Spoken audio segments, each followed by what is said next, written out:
नमः श्रवाय च प्रतिश्रवाय च नमः आशुषेनाय च आशुरताय च नमः शूराय चावबिन्दते च नमो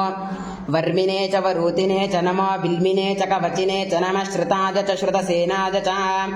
नमो दुन्दुभ्याय च हनन्याय च नमो धृष्णवे च प्रमृषाय च नमो दूताय च प्रहिताय च नमो निषङ्गिने चेषु धिमते च नमस्तीक्ष्णे च वे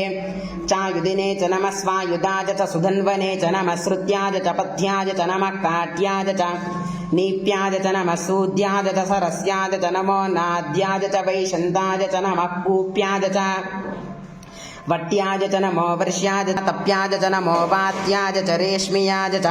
नमो वास्तव्याय च वास्तुपाय च हरों